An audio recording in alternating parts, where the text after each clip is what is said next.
আসসালামু আলাইকুম। এটিএন বাংলা সংবাদে সবাইকে স্বাগত জানাচ্ছি। তানিয়া ইসলাম রাত্রি। পদত্যাগের প্রায় সব প্রস্তুতি শেষ করেছে নির্বাচন কমিশন। প্রধান নির্বাচন কমিশনার কাজী হাবিবুল আওয়াল বলেছেন, আগামীকাল 12টায় সংবাদ সম্মেলন করে এই বিষয়ে বিস্তারিত জানাবেন তিনি। এক প্রশ্নের জবাবে সিইসি বলেন, এই বিষয়ে রাষ্ট্রপতির সঙ্গে দেখা করবেন। নির্বাচন কমিশনের কর্মকর্তারা জানিয়েছেন, সিইসি সহ 4 কমিশনার পদত্যাগের জন্য এরই মধ্যে সব প্রস্তুতি শেষ করেছেন।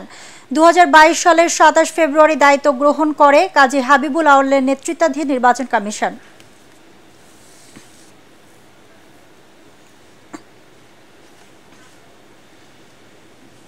দুর্নীতি দমন করে সেবা সহজীকরণের মাধ্যমে জনগণের সন্তুষ্টি অর্জন করতে সচিবদের প্রতি আহ্বান জানিয়েছেন প্রধান উপদেষ্টা ডক্টর মোহাম্মদ ইউনূস। রাজধানী তেজগাঁওয়ে প্রধান উপদেষ্টার কার্যালয়ে 55টি মন্ত্রণালয় ও বিভাগের সচিবদের সাথে বৈঠকে তিনি বলেন, নিজ নিজ ক্ষেত্রে সততা ও নিষ্ঠার সাথে কাজ করে নতুন বাংলাদেশ গড়তে হবে।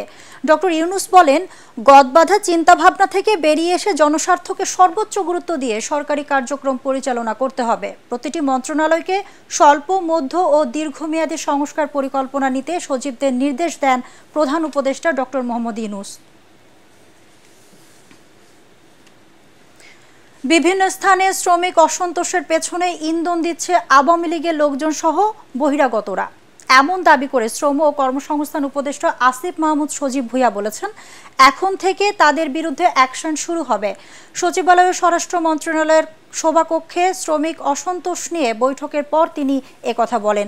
শিল্প এলাকায় বিশৃঙ্খলা করলে তাদের গ্রেপ্তারের নির্দেশ দেওয়া হয়েছে। স্বরাষ্ট্র উপদেষ্টা অবসরপ্রাপ্ত লেফটেন্যান্ট জেনারেল জাহাঙ্গীর আলম চৌধুরীর সভাপতিত্বে বৈঠকে আইন উপদেষ্টা ডক্টর আসিফ নজরুল, মৎস্য ও প্রাণী সম্পদ উপদেষ্টা ফরিদা আক্তার ও শিল্প উপদেষ্টা আদিলুর রহমান উপস্থিত ছিলেন।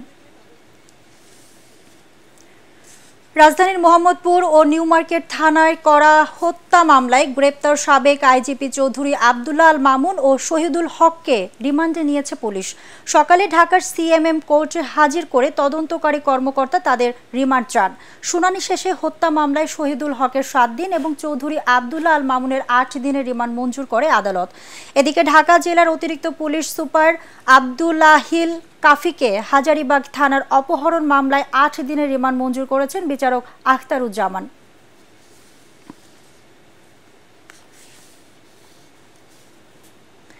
বাড্ডার থানায় করা হত্যা মামলায় আলোচিত ডায়মন্ড ওয়ার্ডের ব্যবস্থাপনা পরিচালক দিলীপ কুমার আগারওয়ালের 3 দিনের রিমান্ড মঞ্জুর করেছে পুলিশ।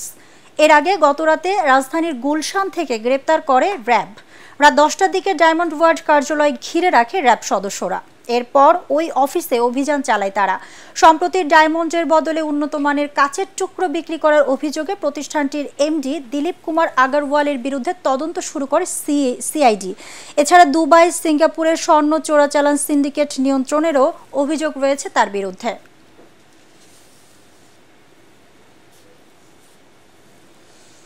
এবিসিসিআইয়ের বর্তমান পরিচালনা পর্ষদের পদত্যাগ দাবিতে মানববন্ধন করেছেন সংগঠনটির সাধারণ পরিষদের সদস্যরা।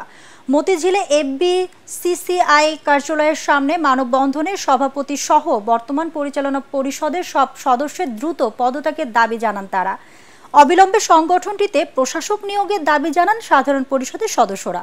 তাদের অভিযোগ, বর্তমান পরিচালনা পর্ষদ সিন্ডিকেট করে নিত্যপণ্যের দাম বাড়াতে সহযোগিতা করছে। বিগত আওয়ামী লীগ সরকারের তোষামোদি ও সিন্ডিকেট বাণিজ্যের মাধ্যমে হাজার হাজার কোটি টাকা লুটপাট করেছে। অবিলম্বে এবিসিসিআই সংস্কার করে ব্যবসায়ী সিন্ডিকেট ভেঙে পণ্যের দাম সহনীয় করতে সবার সহযোগিতা চান তারা।